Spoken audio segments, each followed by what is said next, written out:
स्वागत है दोस्तों आपका फिर से डेली करंट चैनल फैमिली में। आज हम लोग फिर बिहार एपिसोड का जो एंसेंट हिस्ट्री चल रहा है उसका एपिसोड नंबर फर्स्ट हम लोग देख चुके हैं, जिसमें मौर्य वंश के बारे में कुछ डिस्कस कर चुके थे। आज फिर उसी को आगे बढ़ाते हुए दूसरा पार्ट को देखेंगे और एंसेंट हिस्ट्री को ख़त्म करने की कोशिश करेंगे। इससे आपको बहुत हद तक फ़ायदा हो जाएगा और बिहार का जो एंसेंट हिस्ट्री है वो समाप्त हो जाएगा, जिससे कि आपको आने वाले एग्जाम में किसी भी तरह की दिक्कत नहीं होगी। तो गौर से सुनिए और गौर से पढ़िए, ठीक है। इससे आपको बहुत सारे मतलब जो जितने भी इम्पोर्टेंट फैक्ट हैं उनके बारे में जानकारी मिल जाएंगे, और जिसकी वजह से आपको कहीं और किसी और चैनल को भी देखने की ज़रूरत नहीं पड़ेगी। इतना उम्मीद करता हूँ कि आपको कोई और बुक पढ़ने की भी ज़रूरत नहीं पड़ेगी। जितना भी क्वेश्चन आएगा इससे बन जाएगा आपको, ठीक है। तो चलिए शुरू करते हैं बिना देरी किए। तो हम लोग जहाँ से छोड़े थे वहीं से शुरू करेंगे। पहला वीडियो हम लोग देख चुके थे, कुछ अगर आप नहीं देखे हैं तो वो पार्ट 1 में जाकर देख सकते हैं। एंसेंट हिस्ट्री का जो पार्ट 1 है चैनल में डाला हुआ है, उसमें आप पार्ट 1 को पहले देख लें, फिर इसको देखें तो ज़्यादा समझ में आएगी, ठीक है। तो उसमें हम लोग मौर्य वंश के बारे में थोड़ा बहुत पढ़ चुके थे, जिसमें हम लोग मौर्य वंश का जो स्थापना कौन किया था, उसको चाणक्य के बारे में ये हम लोग देख चुके थे। अब हम लोग यहाँ से देखते हैं कि जब चंद्रगुप्त मौर्य का युद्ध होता है सेल्यूकस निकेटर के साथ, उसके साथ हम लोग देखते हैं, ठीक है। तो हम लोग का स्टार्ट करते हैं। अब यहाँ पे पहला है युद्ध के पश्चात, यानी सेल्यूकस जो है युद्ध के पश्चात चंद्रगुप्त मौर्य के दरबार में राजदूत भेजता है, जिसका नाम क्या था, मेगास्थनीज को भेजा जाता है चंद्रगुप्त मौर्य के दरबार में, ठीक है। और मेगास्थनीज जो है एक बुक की रचना करती है जिसका नाम रहता है इंडिका। तो इंडिका बुक लिखा किसके द्वारा जाता है, मेगास्थनीज के द्वारा, ठीक है। तो ये बहुत बार पूछा भी जाता है। और मेगास्थनीज किसका क्या कहता है, मतलब राजदूत था। तो ये जो था सेल्यूकस निकेटर का राजदूत था, जो कि चंद्रगुप्त मौर्य के दरबार में आया था। आगे देखते हैं हम लोग। चंद्रगुप्त मौर्य के साम्राज्य का विस्तार उत्तर में हिंदुकुश पर्वत, यानी उत्तर में जो है हिंदुकुश पर्वत जो कि ईरान तक है, ठीक है, वहाँ तक था। यानी ईरान में हिंदुकुश पर्वत वहाँ तक था। मौर्य वंश का जो चंद्रगुप्त मौर्य का जो साम्राज्य का विस्तार था, यानी उसका फैलाव था, कहाँ से कहाँ तक था, तो उसको हम लोग देखेंगे। तो पहला उत्तर देखते हैं। उत्तर की तरफ जो उसका क्षेत्र गया हुआ था तो ईरान तक गया हुआ था, जिसका नाम था हिंदुकुश पर्वत। हिंदुकुश पर्वत जो कि ईरान में है वहाँ तक गया हुआ था। दक्षिण में था आपका कर्नाटक तक, और पश्चिम में सौराष्ट्र तक विस्तृत था, ठीक है। आगे देखते हैं हम लोग। चंद्रगुप्त मौर्य के शासन के अंतिम वर्षों में मगध में 12 वर्षों का भीषण अकाल पड़ा था। यानी चंद्रगुप्त मौर्य का जो लास्ट ईयर ऑफ रूलिंग था, शासन के अंतिम वर्ष जो था, उसमें जो है 12 वर्ष के लिए मगध में अकाल पड़ गया था, ठीक है, 12 वर्ष के लिए। तो चंद्रगुप्त मौर्य अपनी राजगद्दी त्याग कर उसके बाद जो है 12 वर्ष के बाद अकाल पड़ने के बाद उस पर चंद्रगुप्त मौर्य जो है अपना राजगद्दी त्याग देता है और श्रवण बेलगोला जो कि कर्नाटक में है वहाँ चले जाता है। वहाँ के एक पर्वत रहता है, कौन सा, तो चंद्रगिरी पर्वत पर तपस्या करने चला गया, ठीक है। चंद्रगुप्त मौर्य जैन धर्म को मानता था और 298 ईसा पूर्व में उसने जैन उपवास पद्धति, यानी जैन का जो एक उपवास पद्धति है सल्लेखना, जिसका नाम है सल्लेखना विधि द्वारा अपना जो है प्राण त्याग। सल्लेखना विधि में होता है खाना पीना सब छोड़ देता है और ध्यान मुद्रा में बैठा रहता है, ठीक है, उसके थ्रू ही उसका जान निकल जाता है। तो वही सल्लेखना विधि द्वारा अपना प्राण त्याग दिया था, ठीक है। तो अब आगे देखते हैं हम लोग। चंद्रगुप्त मौर्य के बाद जो शासक होता है, यानी शासन करता है, राजा बनता है, वो है बिंदुसार, ठीक है। तो बिंदुसार जो है चंद्रगुप्त मौर्य का उत्तराधिकारी होता है। यानी चंद्रगुप्त मौर्य के बाद जो नेक्स्ट रूलर होता है वो होता है बिंदुसार, यानी शासक। उसे अमित्रघात, यानी बिंदुसार को जो है अमित्रघात, सिंहसेन आदि नाम भी दिया गया है। तो अमित्रघात और सिंहसेन नाम से कौन जाना जाता है, तो बिंदुसार जाना जाता है। स्ट्रोबे के अनुसार सीरिया के राजा एंटियोकस जो है डायमेकस नामक राजदूत को बिंदुसार के दरबार में भेजता है। कौन भेजता है, तो स्ट्रोबे के अनुसार सीरिया के राजा एंटियोकस जो है डायमेकस नामक राजदूत को बिंदुसार के दरबार में भेजा था, ठीक है। बिंदुसार के दरबार में मिस्र के राजा टॉलमी फिलाडेल्फस ने डायनोसियस नामक राजदूत भेजा था, ठीक है। मिस्र के राजा जो टॉलमी फिलाडेल्फस होता है वो डायनोसियस नामक राजा भेजता है, और स्ट्रेबो का जो सीरिया का राजा होता है, स्ट्रेबो के अनुसार सीरिया के जो राजा एंटियोकस थे वो डायमेकस को भेजते हैं, याद रखिएगा। मिस्र से किसको भेजा जाता है, तो डायनोसियस को, और एंटियोस का राजा किसको भेजता है, डायमेकस को। आगे देखते हैं। बिंदुसार ने तक्षशिला में हुए विद्रोह को दबाने के लिए अपने पुत्र अशोक को भेजा था। यानी तक्षशिला में जो विद्रोह हुआ था उसको दबाने के लिए किसको भेजा गया था, तो अशोक को भेजा गया था। बिंदुसार जो है अजीवक संप्रदाय का अनुयायी था, ठीक है। अब देखते हैं हम लोग अशोक को, यानी बिंदुसार के बाद अशोक 269 से 232 ईस्वी तक, ठीक है। तो बिंदुसार की मृत्यु के 4 वर्ष बाद अशोक मौर्य वंश की गद्दी पर बैठा। यानी बिंदुसार का जो मृत्यु होता है उसके 4 वर्ष बाद जो है अशोक गद्दी पर बैठता है। इससे पूर्व वह जो उज्जैन का राज्यपाल था। बहुत बार पूछा जाता है कि अशोक गद्दी पर बैठने से पहले कहाँ का राज्यपाल था, तो वो उज्जैन का राज्यपाल था गद्दी पर बैठने से पहले, याद रखिएगा, ठीक है। आगे देखते हैं। पुराणों में अशोक को, यानी पुराण जो एक ग्रंथ है उसमें अशोक को किस नाम से जाना गया, तो अशोक वर्धन के नाम से जाना गया, पुराणों में अशोक वर्धन। ठीक है। मस्की एवं गुर्जरा के अभिलेख में उसे अशोक कहा गया, यानी दो ऐसा अभिलेख है, मस्की और गुर्जरा, जिसमें अशोक को अशोक कहा गया। सिंहल अनुश्रुति, यानी सिंहल अनुश्रुति जो कि बौद्ध धर्म का ग्रंथ है, बौद्ध ग्रंथ है सिंहल अनुश्रुति, उसके अनुसार अशोक ने अपने 99 भाइयों की हत्या कर गद्दी पर बैठा था। ठीक है। 99 भाई का हत्या करके वो गद्दी पर बैठा था। हालांकि यह स्रोत से इसकी पुष्टि नहीं होती, यानी अन्य स्रोत से जो है इसकी पुष्टि नहीं होती, सिर्फ एक ही ऐसा स्रोत है सिंहल अनुश्रुति जिसमें कहा गया है कि अशोक अपने 99 भाइयों का हत्या करके गद्दी पर बैठा था।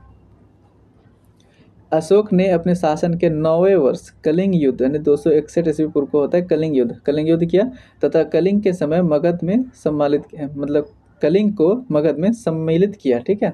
कलिंग युद्ध के बाद जीतकर कलिंग को मगध में सम्मिलित किया। अशोक के 13वें शिलालेख में कलिंग युद्ध का वर्णन मिलता है। ठीक है। कलिंग युद्ध का वर्णन किसमें मिलता है, तो 13वें शिलालेख जो कि अशोक का है उसमें कलिंग युद्ध का वर्णन मिलता है। कलिंग युद्ध के बाद अशोक ने बौद्ध धर्म को अपनाया। अशोक जो है कलिंग युद्ध के बाद बौद्ध धर्म को अपनाया, उससे पूर्व वह शैव धर्म को मानता था। ठीक है। बौद्ध धर्म अपनाने से पूर्व अशोक किसको मानता था, तो शैव धर्म को मानता था। आगे दिव्यावदन के अनुसार है, दिव्यावदन के अनुसार उपगुप्त ने अशोक को बौद्ध धर्म की दीक्षा दी थी। ठीक है। अशोक को उपगुप्त जो है बौद्ध धर्म की दीक्षा दी थी। अब अशोक के शासन के महत्वपूर्ण वर्ष देख लेते हैं हम लोग कि अशोक के शासन के क्या क्या महत्वपूर्ण वर्ष थे। तो अशोक अपने शासन के 9वें वर्ष जो है कलिंग युद्ध करता है। ठीक है। 10वें वर्ष में बोध गया की यात्रा करता है। ये सब भी पूछा जाता है बहुत बार। ठीक है। तो ध्यान से रखिएगा और इसको कॉन्सेंट्रेटली याद कर लीजिएगा। 9वें वर्ष में कलिंग युद्ध, 10वें वर्ष में बोध गया की यात्रा, 12वें वर्ष अपने शासन के 12वें वर्ष में निगाली सागर की यात्रा, 13वें वर्ष में धम्म शिलालेख में अंकन, जो शिलालेख होता है उसमें धम्म का अंकन करवाता है। 13वें वर्ष में अपने शासन के 14वें वर्ष में धम्म महामात्रों की नियुक्ति करता है, और अपने शासन के 20वें वर्ष में जो है लुम्बिनी की यात्रा करता है। और लुम्बिनी की यात्रा के टाइम अशोक जो है कर को घटाकर, लुम्बिनी के जो कर होता है उसको घटाकर 1/8 कर देता है। ठीक है। उसके बाद अशोक ने बौद्ध धर्म के प्रचार के लिए अपने पुत्र महिंद्रा एवं संघमित्रा, यानी महिंद्रा और संघमित्रा को जो है श्रीलंका भेजता है अशोक, और ये दोनों अपने पुत्र होता है। ठीक है। यानी अशोक का ही पुत्र होता है, उनको भेजता है श्रीलंका बौद्ध धर्म के प्रचार प्रसार के लिए। ठीक है। अशोक ने तीसरी बौद्ध संगीति का आयोजन पाटलिपुत्र में करवाया। ठीक है। अशोक ने लगभग 37 वर्ष तक शासन किया। उसकी मृत्यु 332 ईसा पूर्व हो गई। अशोक के बाद उसके 10 उत्तराधिकारी ने शासन किया। ठीक है। अशोक की मृत्यु के बाद उसके 10 उत्तराधिकारी ने शासन किया, जिसका नाम है कुणाल, बंधुपालित, इंद्रपालित, दशोन, दशरथ, संप्रीति, शालीसुक, देवधर्मन, शतधनुष और लास्ट जो है बृहद्रथ। ठीक है। मौर्य वंश का अंतिम शासक बृहद्रथ हुआ। ठीक है। मौर्य वंश का शासनकाल जो है 137 वर्ष तक था, यानी मौर्य वंश जो है 137 वर्ष तक शासन किया था। ठीक है। आगे देखते हैं हम लोग बौद्ध एवं जैन धर्म को। पहला है बौद्ध धर्म। बौद्ध धर्म के संस्थापक थे गौतम बुद्ध। गौतम बुद्ध का जन्म 563 ईसा पूर्व लुम्बिनी नेपाल में हुआ था। उन्हें शाक्य मुनि या लाइट ऑफ एशिया, एशिया के ज्योतिपुंज इत्यादि के नाम से भी जाना जाता है। इसका अन्य नाम जो है शाक्य मुनि, लाइट ऑफ एशिया, एशिया के ज्योतिपुंज, ये सब नाम से बौद्ध को जाना जाता है, गौतम बुद्ध को। ठीक है। और गौतम बुद्ध के बचपन का नाम क्या था, सिद्धार्थ। उनके पिता का नाम थे शुद्धोधन। उनके माता का नाम जो था महामाया देवी, जो कि उसके जन्म के टाइम ही उनकी मृत्यु हो गई थी, महामाया देवी का। ठीक है। तो उनके माता का नाम महामाया देवी। सौतेली माँ यानी मौसी, जिस जो है मतलब गौतम बुद्ध का जो पालन पोषण किया था, उसकी सौतेली माँ, उसका नाम थी प्रजापति गौतमी। और गौतम बुद्ध की पत्नी का नाम यशोधरा। 16 वर्ष की आयु में विवाह हुआ था, और उनके एक पुत्र थे, उनका नाम था राहुल। ठीक है। बुद्ध ने 4 दृश्य देखकर मतलब घर त्यागने के फैसला किया था। वो 4 दृश्य था, बूढ़ा व्यक्ति, बीमार व्यक्ति, एक शव और एक सन्यासी। ये चारों को देखकर ही वो घर त्यागने का फैसला किया था। ठीक है। 29 वर्ष की आयु में गृह त्याग करता है और संन्यास अपना लेता है। ठीक है। 6 वर्ष की तपस्या के बाद 35 वर्ष की आयु में उन्हें ज्ञान प्राप्त हुई। उसके बाद उन्हें तथागत एवं बुद्ध कहा गया। ठीक है। जब ज्ञान प्राप्त हुआ तो उसको तथागत और बुद्ध कहा गया। उन्हें ज्ञान की प्राप्ति वैशाख पूर्णिमा को, यानी उनको जब ज्ञान की प्राप्ति हुई थी वो वैशाख पूर्णिमा का टाइम था। वैशाख पूर्णिमा को पीपल वृक्ष के नीचे निरंजना या फिर फल्गु, निरंजना को ही फल्गु नदी के नाम से भी जाना जाता है, तो या तो निरंजना या तो फल्गु, कुछ भी कह लीजिए, नाम सेम ही है। ठीक है। के निकट बोध गया में प्राप्त हुआ था उसको ज्ञान। ठीक है। बौद्ध धर्म के 4 आर्य सत्य हैं। दुख का होता है दुख, संसार जो है दुखमय है। दुख से मतलब है कि संसार दुखमय है। दुख समुदाय यानी दुख का कारण तृष्णा है। और दुख निरोध, दुख निवारण हेतु तृष्णा पर विजय आवश्यक है। और चौथा है दुख निरोध मार्ग, दुख निवारण है तो अष्टांगिक मार्ग आवश्यक है। ठीक है, ये बुद्ध धर्म का 4 आर्य सत्य है। तो यही अक्सर पूछा जाता है कि उसको 4 आर्य सत्य क्या है, तो दुख, दुख समुदाय, दुख निरोध और दुख निरोध मार्ग, और उसका मीनिंग ये जो है लिखा हुआ है। ठीक है, बौद्ध धर्म का जो अष्टांगिक मार्ग वो क्या है वो देख लेते हैं। तो बुद्ध धर्म का अष्टांगिक मार्ग है सम्यक दृष्टि पहला, दूसरा सम्यक संकल्प, तीसरा सम्यक वाक, चौथा सम्यक कर्म, पांचवा सम्यक आजीव, छठा सम्यक व्यायाम, छठा सम्यक स्मृति और आठवां जो है सम्यक समाधि। ठीक है, ये बुद्ध धर्म का 8 अष्टांगिक मार्ग थे। ठीक है, तो बुद्ध धर्म के त्रिरत्न जो है बौद्ध धर्म और संघ। बुद्ध ने किस मार्ग का प्रतिपादन किया, तो मध्यम मार्ग का। बुद्ध ने अपने उपदेश किस भाषा में दिए थे, तो पाली भाषा में। बुद्ध ने अपना पहला उपदेश कहाँ दिया था, सारनाथ में। बुद्ध ने सर्वाधिक उपदेश कौशल की राजधानी श्रावस्ती में दिया था। अगर पूछा जाए कि बुद्ध अपना सर्वाधिक उपदेश कहाँ दिया था, तो श्रावस्ती में दिया था। श्रावस्ती जो है कौशल राज की राजधानी थी। ठीक है, बुद्ध की मृत्यु 483 ईसा पूर्व कुशीनगर यानी मल्ल में हुआ था। मल्ल एक महाजनपद था, उसी का जो कुशीनगर जगह है वहीं पे हुआ था। ठीक है, 80 वर्ष की आयु में।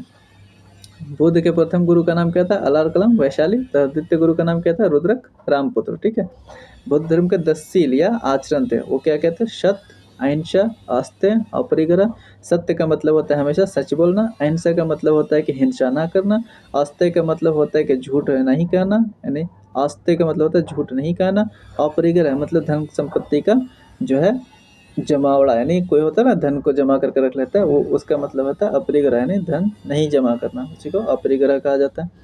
पांचवा होता है ब्रह्मचार्य, यानी शादी ब्याह नहीं करना। छठा होता है नृत्य गायन का त्याग, यानी नृत्य गायन का जो है त्याग करना।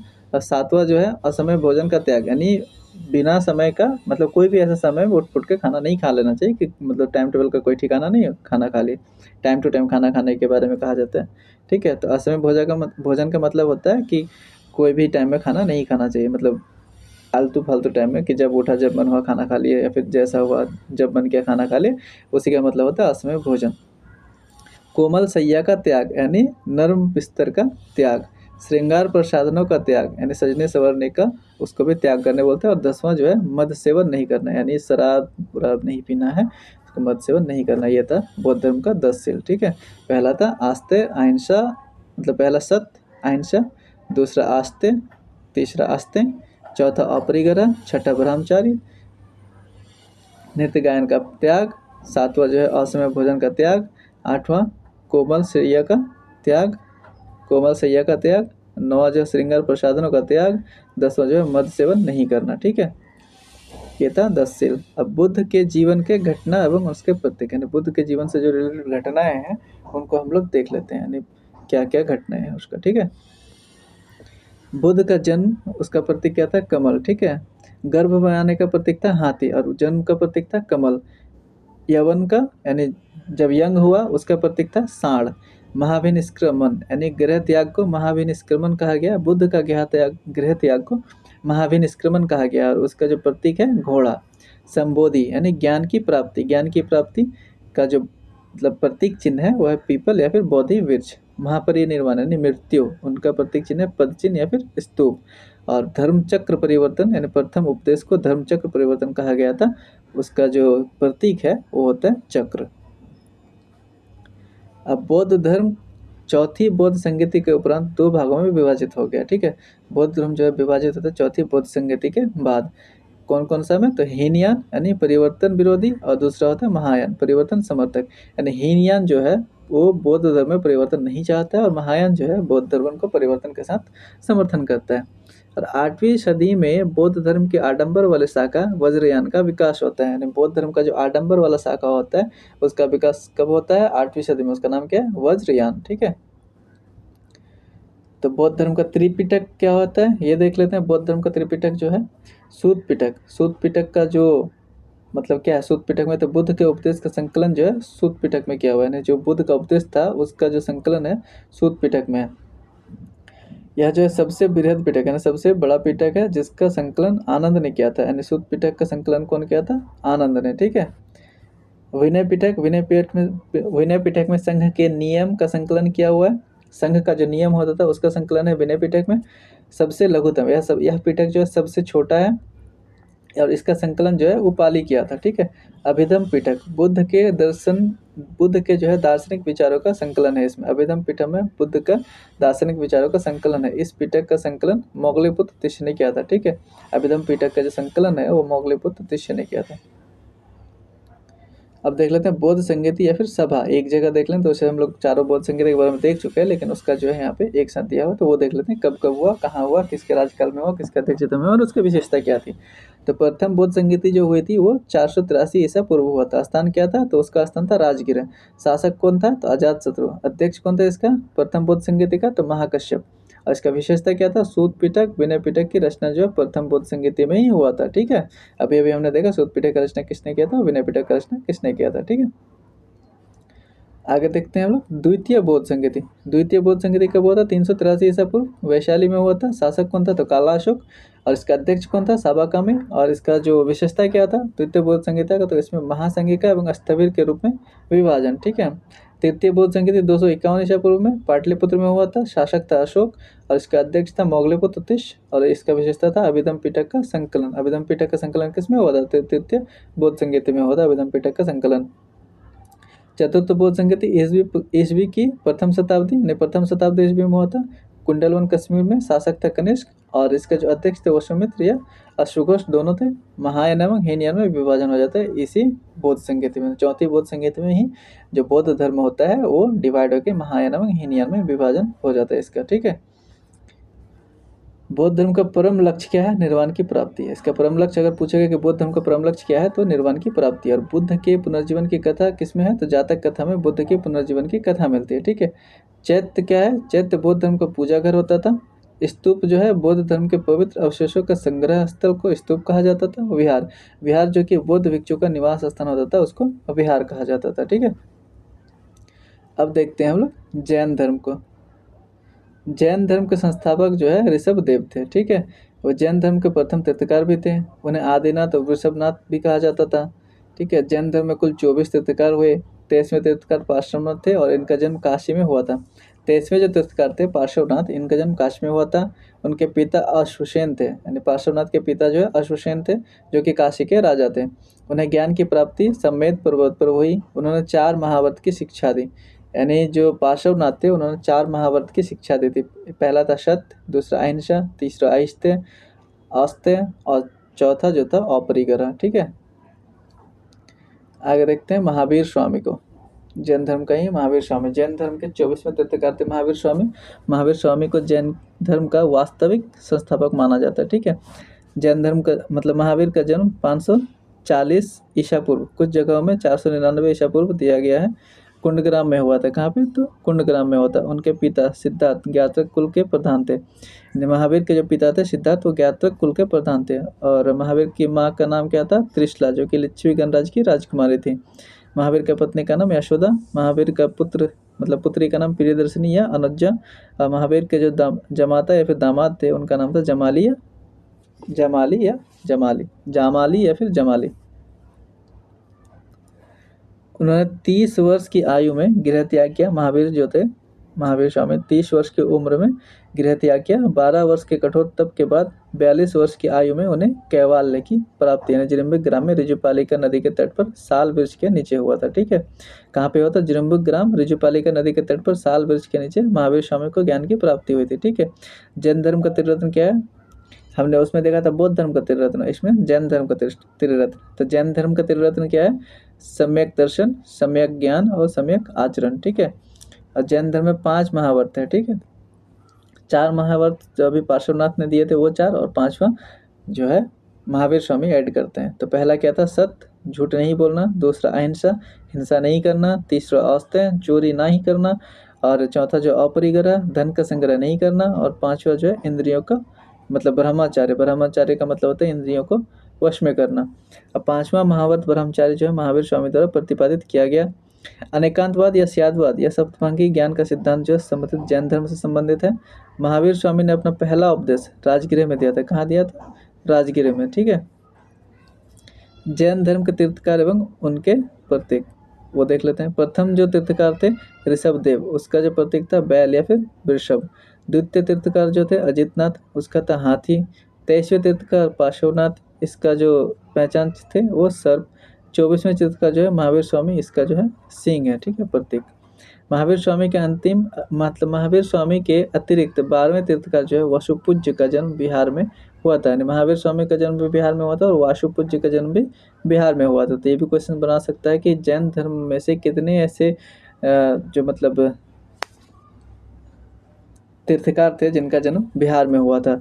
तो उनमें से कुछ का किसका हुआ, तो महावीर का और वासुपूज्य का। उसके क्रम भी पूछ देगा कि वासुपूज्य जो है कितने नंबर के तीर्थकार थे, तो 12वें नंबर के, और महावीर स्वामी जो है वो 24वें नंबर के, ठीक है।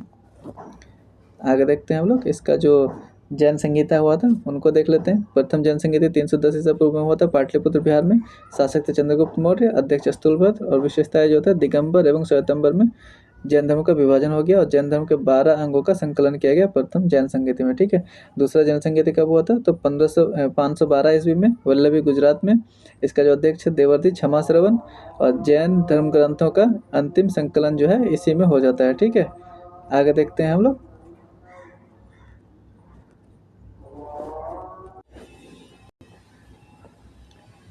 महावीर स्वामी की मृत्यु कब होती है, तो महावीर स्वामी की मृत्यु 468 ईसा पूर्व 72 वर्ष की आयु में पावापुरी में हुई। जैन धर्म का विभाजन प्रथम जैन संगीत में श्वेतंबर एवं दिगंबर के रूप में हो गया।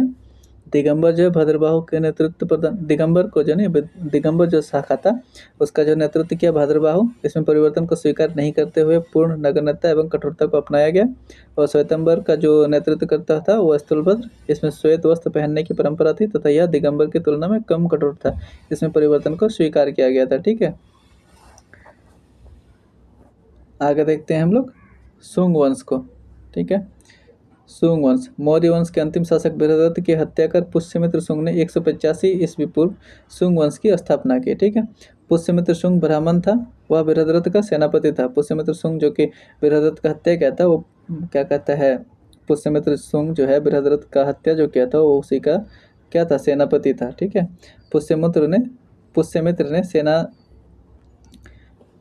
पुष्यमित्र ने सेनानी की उपाधि ली थी। पुष्यमित्र जो है सेनानी की उपाधि ली थी। उसने यवनों के आक्रमण को विफल किया था। पुष्यमित्र जो है यवनों के आक्रमण को विफल किया था।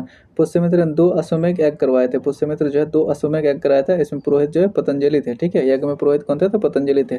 पुष्यमित्र की मृत्यु के बाद उसका पुत्र अग्निमित्र 148 ईसा पूर्व में राजा बना।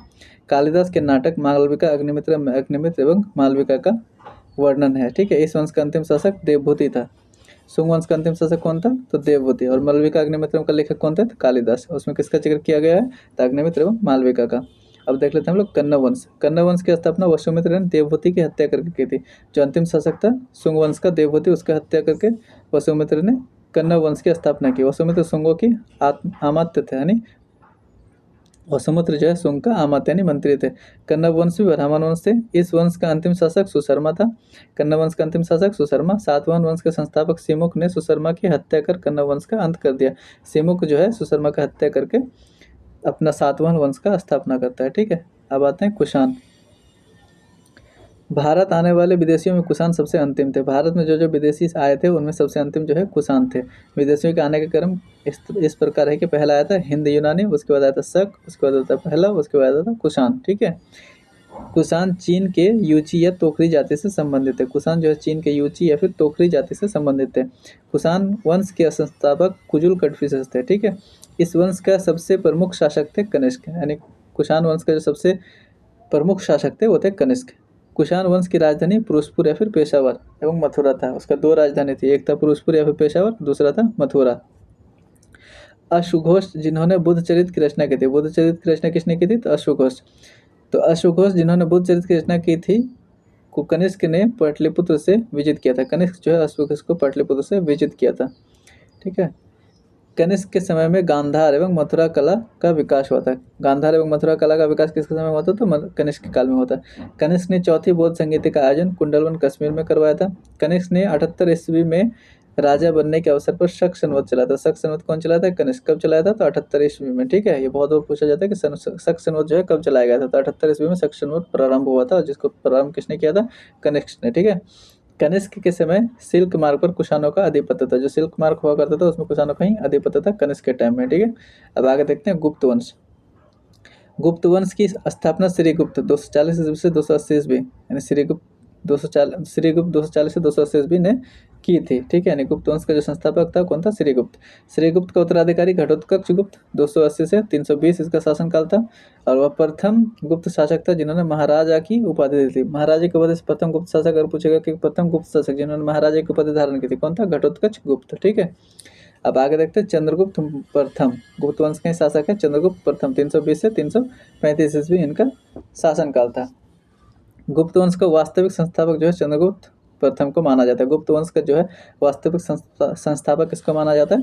चंद्रगुप्त प्रथम को। ठीक है, इन्होंने 320 ईस्वी में गुप्त संवत चलाया था। 320 ईस्वी में चंद्रगुप्त प्रथम ने गुप्त संवत चलाया था। चंद्रगुप्त प्रथम ने लिच्छवियों की राजकुमारी कुमार देवी, लिच्छवियों की राजकुमारी थी कुमार देवी से विवाह किया था। कौन? चंद्रगुप्त प्रथम। ठीक है, वह प्रथम गुप्त शासक था जिसने महाराजा धीराज की उपाधि धारण की थी। महाराजा धीराज की उपाधि धारण करने वाले पहले गुप्त शासक कौन थे? तो चंद्रगुप्त प्रथम। ठीक है, और महाराज की उपाधि घटोत्कच गुप्त। ठीक है, अब देखते हैं समुद्रगुप्त। इसका शासनकाल था 335 से 375 ईस्वी।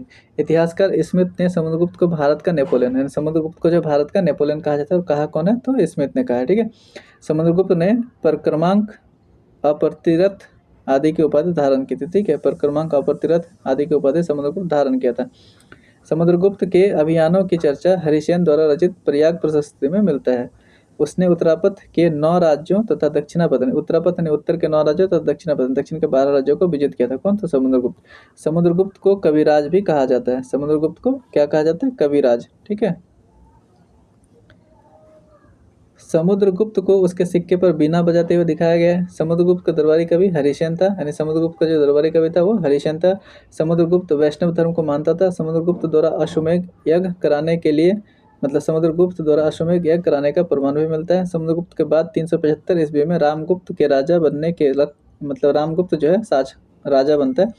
समुद्रगुप्त के बाद 375 ईस्वी में रामगुप्त के राजा बनने का साक्ष्य मिलता है, लेकिन उसके अयोग्य होने के कारण चंद्रगुप्त द्वितीय ने उसकी हत्या कर स्वयं को राजा घोषित कर दिया। ठीक है, अब आगे देखते हैं हम लोग चंद्रगुप्त द्वितीय को। चंद्रगुप्त द्वितीय का शासनकाल था 375 ईस्वी से 415 ईस्वी। चंद्रगुप्त द्वितीय ने शकों को पराजित कर 389 ईस्वी में विक्रमादित्य की उपाधि धारण की थी। ठीक है, चंद्रगुप्त द्वितीय ने देवगुप्त, देवराज, देवश्री आदि की उपाधि धारण की थी।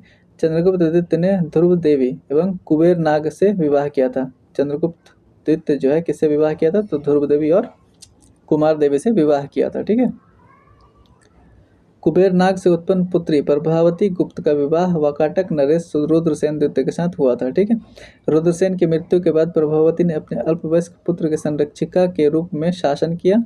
उस दौरान प्रभावती ने चंद्रगुप्त द्वितीय की सहायता से गुजरात और काठियावाड़ पर विजय प्राप्त किया था। ठीक है, चीनी यात्री फाहियान, फाहियान जो है चंद्रगुप्त द्वितीय के समय भारत आया था। फाहियान भारत में 14 वर्ष 399 से 414 ईस्वी तक रहा था। ठीक है, चंद्रगुप्त द्वितीय को मेहरौली लोह स्तंभ में चंद्र नाम से संबोधित किया गया है। चंद्रगुप्त द्वितीय को ही चंद्र नाम से संबोधित किया गया मेहरौली लोह स्तंभ में। ठीक है, मेहरौली लोह स्तंभ चंद्रगुप्त द्वितीय का माना जाता है। चंद्रगुप्त द्वितीय के 9 रत्न थे। चंद्रगुप्त द्वितीय के 9 रत्न थे। कौन कौन थे? कालिदास, धन्वंतरी, अमर सिंह, वरामिहिर, शंकु, वेताल भट्ट, घटप्रकर, छपनक एवं भर्रुचि, ये इसके 9 रत्न थे। ठीक है, अब देखते हैं कुमारगुप्त प्रथम 415 ईस्वी से 455 ईस्वी। चंद्रगुप्त द्वितीय एवं ध्रुव देवी का पुत्र कुमारगुप्त प्रथम 415 ईस्वी में शासक बना। नालंदा विश्वविद्यालय की स्थापना कुमारगुप्त के समय में ही हुई थी। गुप्त काल में नालंदा विश्वविद्यालय शिक्षा का प्रमुख केंद्र था। बाद में यह बौद्ध धर्म के शिक्षा का सबसे प्रमुख केंद्र बन गया। ठीक है, आगे देखते हैं हम लोग अस्कंदगुप्त। इसका शासन कब था? 455 ईस्वी से 467 ईस्वी। मध्य एशिया के बर्बर जाति हुनों का आक्रमण अस्कंदगुप्त के समय में हुआ था। याद रखिएगा, हुनों का आक्रमण कब हुआ था? तो अस्कंदगुप्त के समय में हुआ था। अस्कंदगुप्त ने हुनों को पराजित कर भारत से बाहर खदेड़ दिया। इसका वर्णन जूनागढ़ अभिलेख में मिलता है। अभिलेख में हुनों को मलेच्छ कहा गया है। जूनागढ़ अभिलेख में हुनों को क्या कहा गया? तो मलेच्छ कहा गया है। और हुनों को हराया कौन था? तो अस्कंदगुप्त ने। अस्कंदगुप्त ने चंद्रगुप्त मौर्य द्वारा निर्मित सुदर्शन झील का पुनरुद्धार करवाया था। ठीक है, सुदर्शन झील जो कि चंद्रगुप्त मौर्य द्वारा निर्मित किया गया था उसका पुनरुद्धार करवाया था। अस्कंदगुप्त ने सक्रादित्य की उपाधि धारण की थी। गुप्त वंश का अंतिम शासक विष्णुगुप्त था। गुप्त वंश के साथ मगध वंश का अंत हो गया। मगध वंश का अंत किस वंश के साथ होता है? तो गुप्त वंश, यानी मगध का लास्ट जो वंश होता है गुप्त वंश होता है। इतिहासकार V.A. स्मिथ ने सांस्कृतिक उपलब्धियों के कारण गुप्त काल को स्वर्ण युग कहा है। स्वर्ण युग का संज्ञा दिया कौन? तो V.A. स्मिथ, ठीक है, सांस्कृतिक उपलब्धियों के कारण। अब देखते हैं पाल वंश। पाल वंश की स्थापना गोपाल ने 750 ईस्वी में किया था। गोपाल ने ओदंतपुरी विश्वविद्यालय की स्थापना बिहार शरीफ में की। इस वंश का सबसे प्रमुख शासक धर्मपाल था, यानी पाल वंश का सबसे प्रमुख शासक धर्मपाल था। धर्मपाल ने विक्रमशिला विश्वविद्यालय भागलपुर की स्थापना की थी। सोमपुर महाविहार वर्तमान में बांग्लादेश में है का निर्माण भी धर्मपाल ने किया था। सोमपुर महाविहार याद रखिएगा, उसका निर्माण भी धर्मपाल ने करवाया था। धर्मपाल ने त्रिपक्षीय संघर्ष में प्रतिहारों एवं राष्ट्रकूटों से संघर्ष किया था। धर्मपाल प्रतिहार शासक वत्सराज से पराजित हुआ। बाद में धर्मपाल ने राष्ट्रकूट शासक ध्रुव और प्रतिहार शासक वत्सराज को पराजित किया। उसने कुछ समय के लिए कन्नौज पर अधिकार भी किया था। यानी धर्मपाल जो है त्रिपक्षीय संघर्ष में मतलब प्रतिहारों एवं राष्ट्रकूट से संघर्ष किया था। धर्मपाल प्रतिहार शासक वत्सराज से पराजित हुआ, यानी पहली बार जो है प्रतिहारों से पराजित हो जाता है धर्मपाल। बाद में फिर धर्मपाल जो है राष्ट्रकूट शासक ध्रुव और प्रतिहार शासक वत्सराज को पराजित कर देता है, ठीक है। आगे देखते हैं। धर्मपाल ने उत्तरापत स्वामी की उपाधि धारण की थी। धर्मपाल के बाद उसका पुत्र देवपाल 810 ईस्वी में शासक बना। देवपाल ने मुंगेर को राजधानी बनाता है। जो देवपाल जो होता है वो मुंगेर को राजधानी बनाता है। देवपाल ने जावा, जो कि इंडोनेशिया के नाम से जाना जाता है, देवपाल जो है जावा के शैलेंद्र वंशी शासक बालपुत्र देव को नालंदा में विहार बनाने के लिए 5 गाँव दान में दिए थे, ठीक है। किसको? बालपुत्र देव को, जो कि कहाँ के थे? शैलेंद्र वंशी शासक थे, जावा के। देवपाल के बाद विग्रहपाल, महिपाल और रामपाल आदि शासक बनते हैं। पालकालीन कांसे की मूर्तियां, पाल काल की कांसे की मूर्तियां अपने कलात्मक के लिए काफी प्रसिद्ध थी। धीमन एवं बिटपाल इस कला के प्रवर्तक माने जाते हैं, ठीक है। यानी जो पाल काल है, पाल कला है, पाल कला का जो प्रवर्तक है उसको जो धीमन एवं बिटपाल को माना जाता है, ठीक है।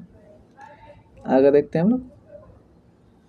प्राचीन बिहार इतिहास के विभिन्न वंश, शासक एवं उसकी राजधानी। अभी तक हम लोग जो भी देखे हैं उनकी जो है जितना डिस्कस किया उनका जो राजधानी है उनको हम लोग शॉर्ट में देख लेते हैं। वंश का नाम इस साइड में दिया हुआ है, इस साइड राजधानी दिया हुआ है। वीरद्रथ जो है उसका जो राजधानी कहाँ पे था? गिरिव्रज राजगिरी या मगध की प्रथम राजधानी, ठीक है।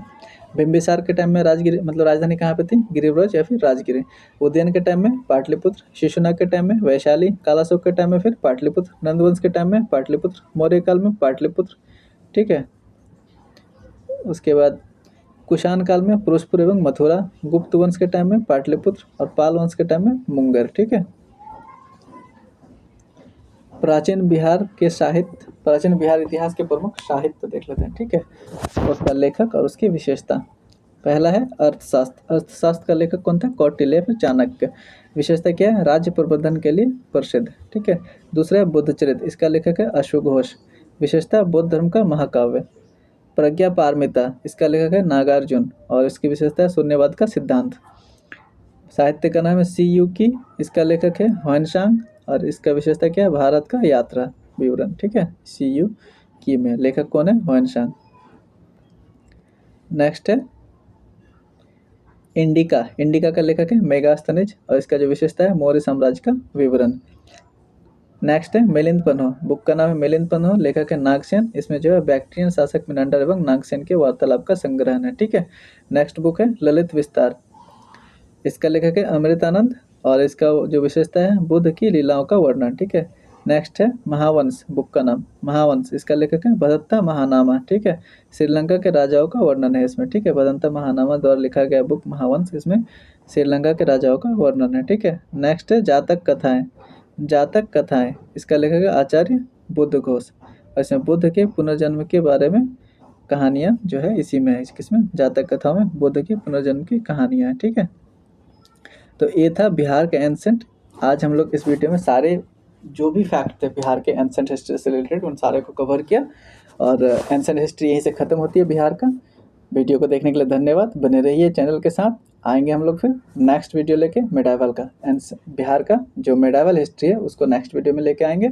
तो आप रेगुलर वीडियो को देखते रहें और चैनल को सब्सक्राइब करें, अपने दोस्तों में शेयर करें और वीडियो को जितना से जितना हो सकता है शेयर करते रहें। धन्यवाद। मिलते हैं नेक्स्ट वीडियो के साथ।